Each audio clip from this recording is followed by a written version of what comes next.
il est très posé. J'aime vraiment ça. J'aime vraiment ça, des combattants comme ça, posés sur deux. Et vraiment, donc, moi, je lui souhaite bonne chance.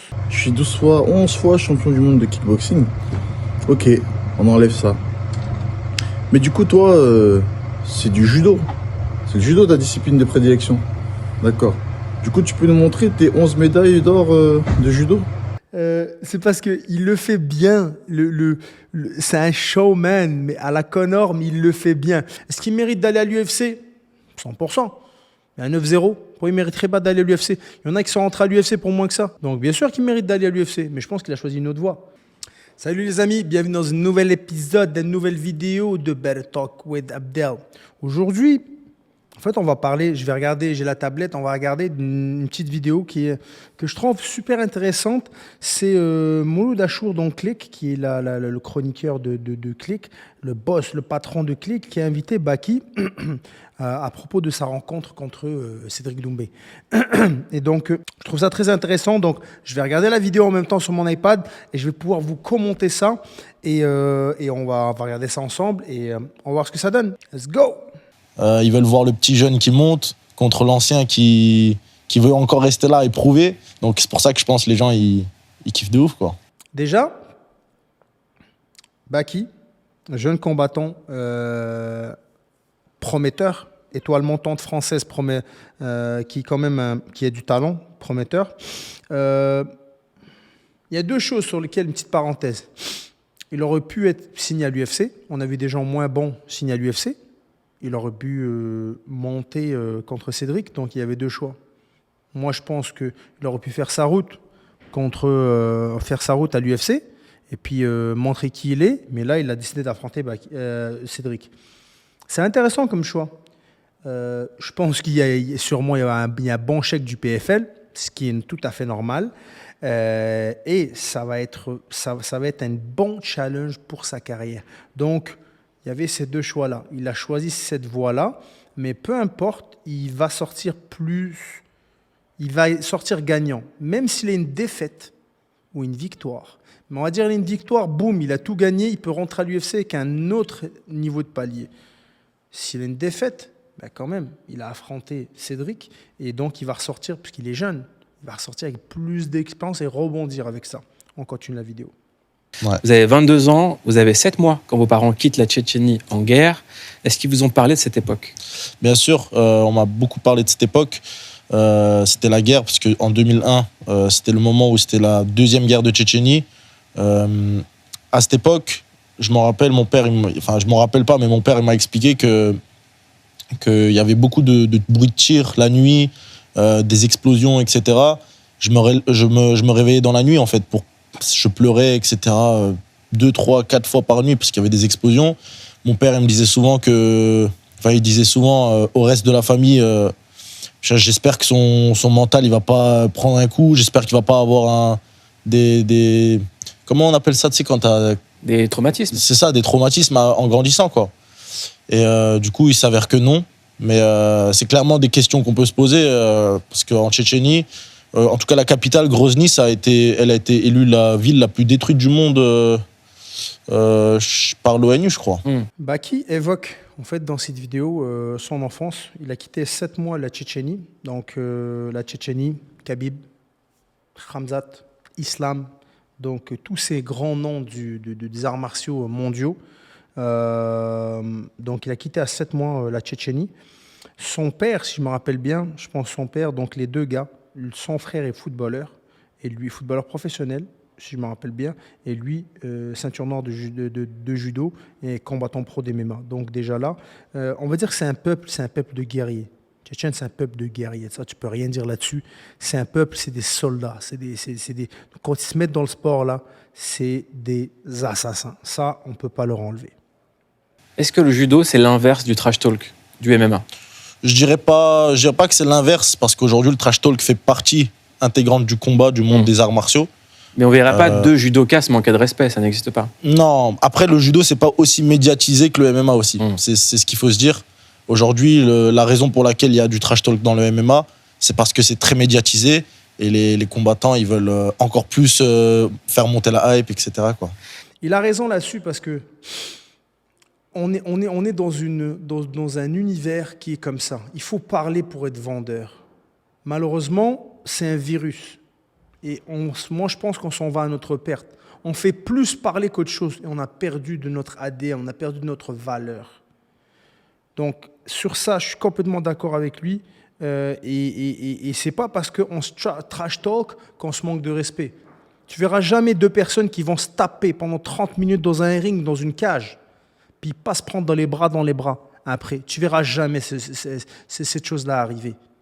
Tu vas toujours voir les gars, ils vont être en sang, ils vont se défoncer la gueule pendant des rounds, se massacrer. À la fin, ils vont se lever, ils vont s'appeler frères. Parce qu'à partir du moment là où tu te mets dedans, tu es un frère d'armes, tu es un frère de sang. Et ça, sur ça, juste là-dessus, ouais, par contre, malheureusement, le trash talking va nous causer à notre perte. Et on le voit, le niveau fait ça.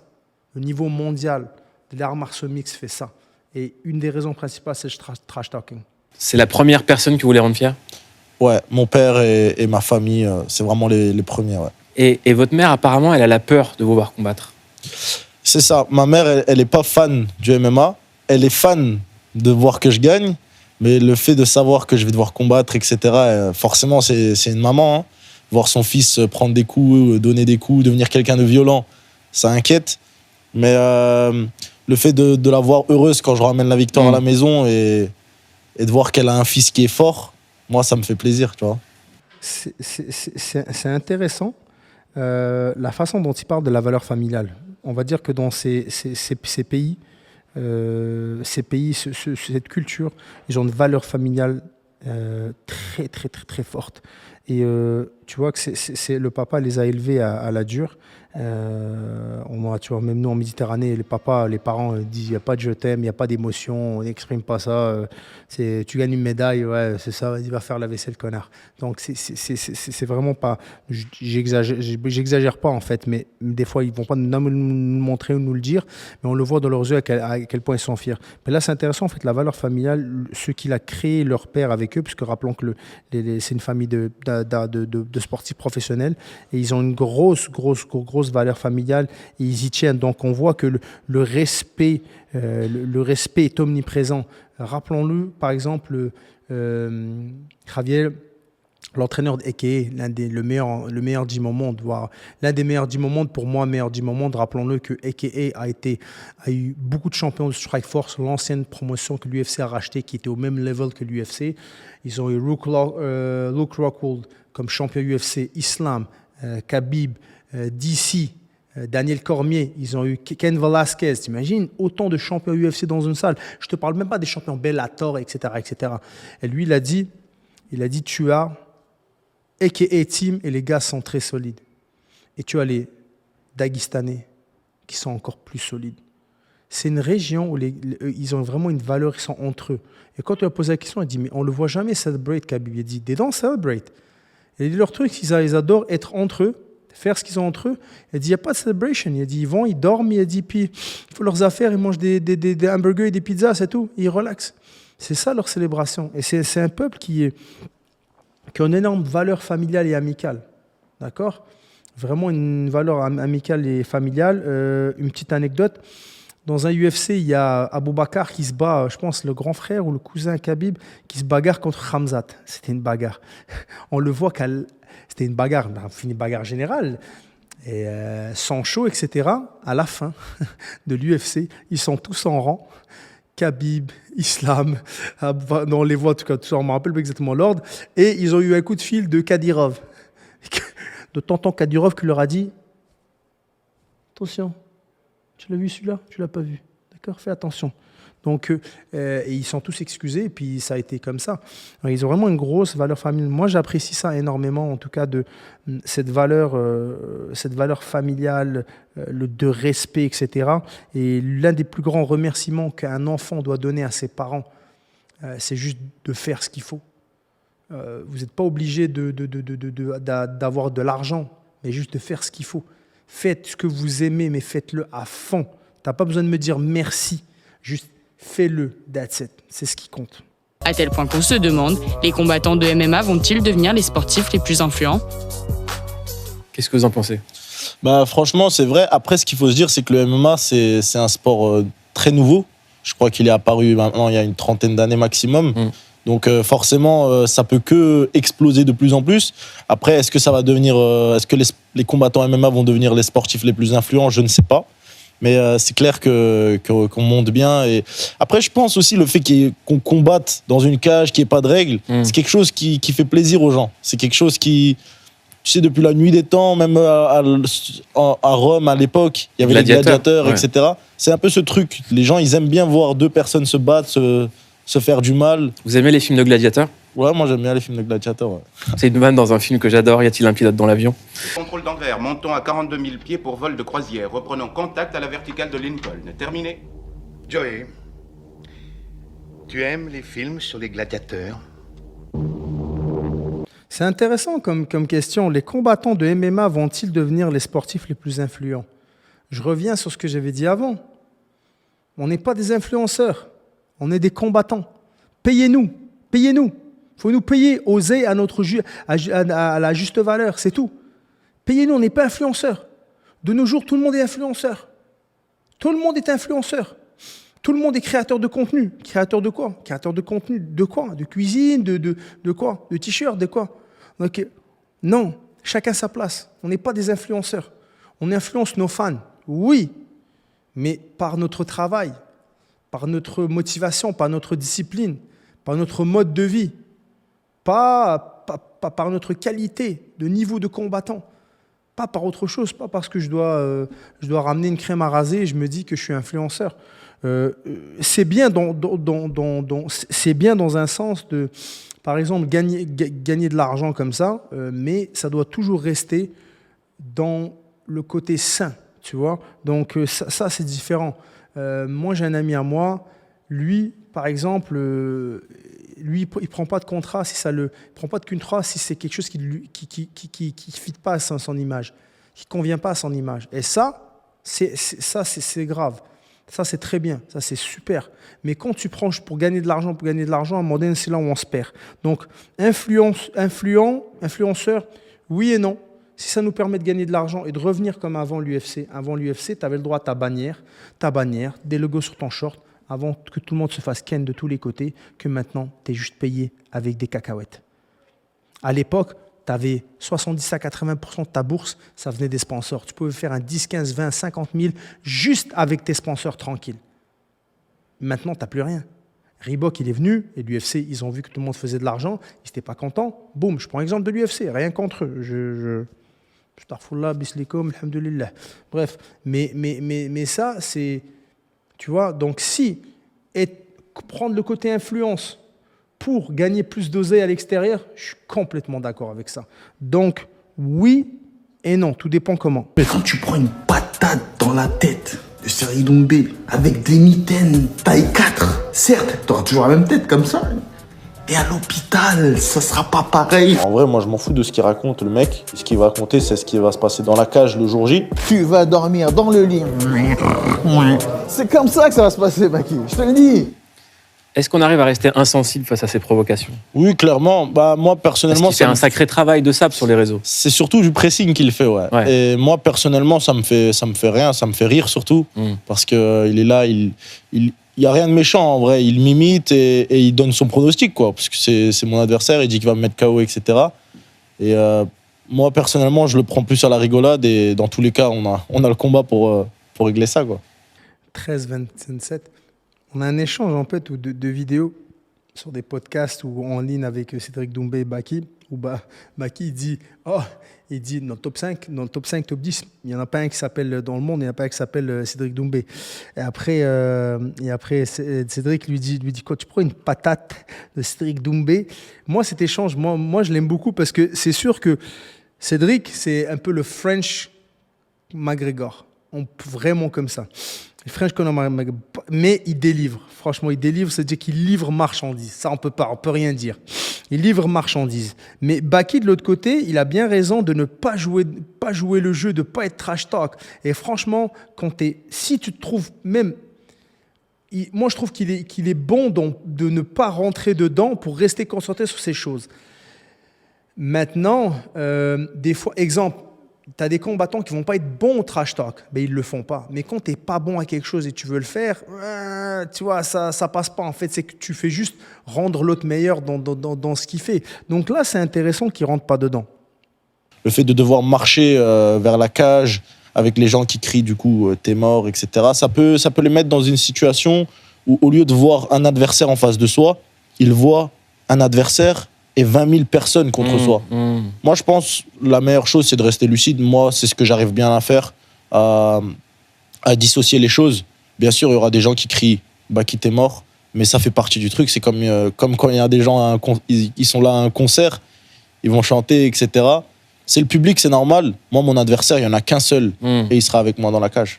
Là, c'est un moment intéressant que je partage, que j'ai déjà partagé. C'est de le marcher quand c'est à toi et de marcher vers le ring ou la cage. Moi, à ce moment-là, j'ai toujours envie de rentrer chez moi et de regarder Netflix. Parce que ta robe, ta race. Moi, je stresse à mort, monte à mort. Et là, on a Baki qui dit « Oh, mais de voir ton adversaire, là, c'est le moment, le jour J, de voir 20 000 personnes contre toi. Parce que le hype que Cédric va monter autour, ça va être quelque chose. Rappelons-le, il a mis Jordan KO en 9 secondes. Donc à la fin, c'était incroyable.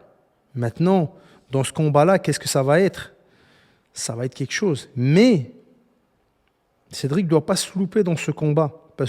Mais il le sait, il se loupe, tout va venir aussi, on va dire, aussi agressif. Agressif, bienfaisant, c'est un garçon ultra gentil, adorable. Il est adorable comme tout. Mais aussi agressif que tu as été, je veux dire, sur les réseaux sociaux, aussi bavard ou aussi trash talk que tu as été sur les réseaux sociaux. Puis il le sait de toute façon, que tout peut se retourner contre toi du jour au lendemain et tu te retrouves tarté de tous les côtés. Mais ça, il est conscient. Cédric, c'est un gars intelligent. Mais je suis d'accord avec Jordan. Ça va être une grosse bataille mentale, ce combat. Ça va être une grosse bataille mentale surtout. Je sais qu'il y a un combat et que c'est censé se parler mal, mais c'est quoi ses qualités? Moi, je dirais déjà sa capacité à, du coup, chez certaines personnes, à rentrer dans leur tête. Ça peut déjà les mettre dans une situation difficile avant même que le combat commence. Et sinon, bien sûr, ses qualités de striker. C'est un ancien champion du Glory. Il est forcément bon debout. Après, même si le MMA, ça reste quand même du mix, et que du coup, il faut mixer ça avec de la lutte, etc., ça reste un striker très dangereux qui frappe fort et qui est bon, quoi. On a quand même un moment où, là, j'aime cet aspect de Baki très, très rationnel, qui parle des qualités de Cédric. Et il dit, écoute, voilà, donc il rentre dans la tête des gens facilement. Et ça, c'est vrai, parce que quand quelqu'un rentre dans ta tête, mentalement, tu as perdu. Si tu perds le mental, tu as tout perdu. C'est foutu. Et il parle de son niveau de striking, sa force de frappe, etc. Et c'est vrai que il a raison. Puis c'est pas des choses qu'il faut dire, je vais le rentrer, je vais le défoncer. Donc il est quand même très lucide. Et il sait c'est quoi ses atouts. Et il sait qu'il ne faut pas qu'il reste debout avec Cédric à faire le combat debout. Parce que tu peux être comme tu veux, tu peux entrer en MMA, tu peux être en ce que tu veux. Tu restes debout avec un champion de kickboxing. Ben, mon vieux, qui tape comme un éléphant. Fais attention, tu vois. Mais il est très lucide. C'est un garçon. Moi, j'aime bien cette interview. Il est lucide, intelligent, vraiment. Donc, j'aime ça. Il est conscient des atouts de son adversaire. Et ça, pas beaucoup savent le faire. Il y en a qui vont juste faire ah non, moi, rien à foutre de ce qu'il fait. De toute façon, dedans, je vais le défoncer. Et ça se passe pas comme il faut. Lui, il est très lucide. Donc, c'est très intelligent. Une belle qualité. Je suis 11 fois champion du monde de kickboxing. Ok, on enlève ça. Mais du coup, toi, c'est du judo. C'est le judo ta discipline de prédilection. D'accord. Du coup, tu peux nous montrer tes 11 médailles d'or de judo? C'est parce qu'il le fait bien. C'est un showman, mais à la Conor, mais il le fait bien. Et je le trouve... Conor va insulter, tu vois. Mais Doumbé n'insulte, il va se foutre de ta gueule. Il va jamais toucher ta famille, il va jamais toucher ça. Moi, les trucs là, trash talk, touche pas la famille, touche pas la religion. Ça, c'est les deux trucs là. Tu touches l'un des deux, Je vais te tuer. Il n'y a pas d'après, on se bise la main, je te nique ta race direct. Je te défonce de A à Z, je te lâche pas, je te défonce dans le parking, dans le magasin où je te vois. À chaque fois que je te vois, je vais te défoncer. Manque de respect à mort comme ça, je le rate pas. Je lui souhaite pas la défaite. Ouais. Je me souhaite pas la victoire. Enfin, je me souhaite la victoire. Je lui souhaite la victoire. Ok. Et on découvre le fan d'astronomie, le Christophe Galfard, mais avec des gants. Déjà, je sais pas si tu connais le concept de vitesse de la lumière. On a un petit échange avec Mouloud et Baki, en fait, où on parle de science. Et on voit l'intérêt de Baki pour la science, etc., dans le trou noir, etc. Et on voit la relation qu'il a avec le côté religieux, avec l'islam. Rappelons, les deux sont musulmans. Donc, Baki est musulman, Doumbé est reconverti musulman, Baki est né musulman. Donc, c'est comme deux frères musulmans qui vont aller à la guerre. Donc, ils vont se taper, mais bien comme il faut. Et on a ce lien où, en fait, où il énumère, comme au niveau de la religion, qu'il y a des choses qui sont dites dans le Coran, dans le Coran à propos de la science, etc. Donc, c'est super intéressant parce qu'on voit le côté spirituel, profond spirituel qu'il a. Et je pense que ça amène, comme j'ai dit, ces deux frères musulmans qui vont se battre. Que je pense que dans ce combat-là, peu importe ce qui va se passer, à la fin, ils vont s'embrasser, ils vont se respecter. Parce que c'est deux guerriers, ces deux frères musulmans. Et on ne fait pas la guerre à un frère. On fait la guerre quand on doit faire la guerre. C'est-à-dire que pendant les rounds ou les minutes qu'on doit faire, ils vont se taper dessus et à la fin, ils vont serrer la main. Voilà, la fin de la vidéo de la rencontre avec Mouloud et Baki. Moi, je trouve que c'est une interview super intéressante. On a vu, moi, Baki, à la base, je ne le connais pas. C'est-à-dire que je ne le connais pas. J'ai entendu parler de lui, mais ce n'est pas un combattant que je suivais. Tu ne peux pas suivre tous les combattants, mais au fur et à mesure, les gens m'en parlent un petit peu. Mais dans un truc, il peut dire merci à Cédric parce que les gens ne vont peut-être pas être d'accord. Mais actuellement, Cédric l'a mis en top d'affiche. Il l'a mis, même si on peut même dire, ouais, mais il était déjà en top d'affiche. Oui, c'est une étoile montante. Bien sûr, bien sûr. Est-ce qu'il mérite d'aller à l'UFC ? 100%. Il y a un 9-0. Pourquoi il ne mériterait pas d'aller à l'UFC ? Il y en a qui sont rentrés à l'UFC pour moins que ça. Donc, bien sûr qu'il mérite d'aller à l'UFC. Mais je pense qu'il a choisi une autre voie. L'argent, c'est sûr que la monnaie ne doit pas être légère. Fait que c'est très intéressant, ça m'a permis de connaître un peu le caractère de Baki. Il est très posé, j'aime vraiment ça, des combattants comme ça, posés sur deux. Et vraiment, donc, moi, je lui souhaite bonne chance pour ce combat. Ça ne sera pas un combat facile. Moi, je suis plus côté Doumbé.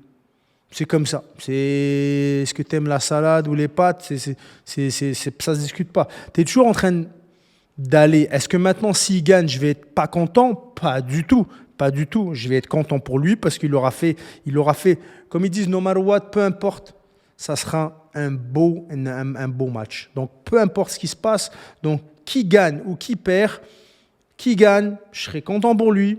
Parce qu'il aura fait une belle prestation contre un adversaire du calibre de Cédric. Donc, tu ne peux pas faire un mauvais match.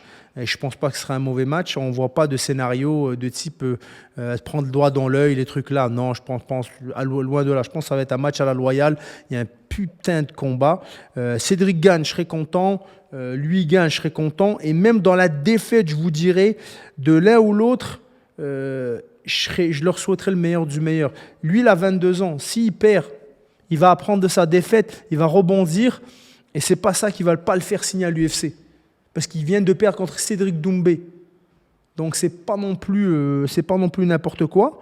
Puis si Cédric perd, il va continuer sur sa carrière, sa lancée, puis remplir son compte en banque, et il fera ce qu'il fait de mieux. Et lui, je pense qu'après ça, c'est un one-shot deal avec PFL, il va signer à l'UFC, puis il va aller de plus en plus haut. En tout cas, c'était cool d'avoir vu ça. Les amis, dites-moi ce que vous en pensez sur les différents clips. Commentez, partagez, likez, posez des questions, ça me fera plaisir d'y répondre. Et à très bientôt pour un nouvel épisode. Bye. Je te jure, elle me gratte depuis tout à l'heure.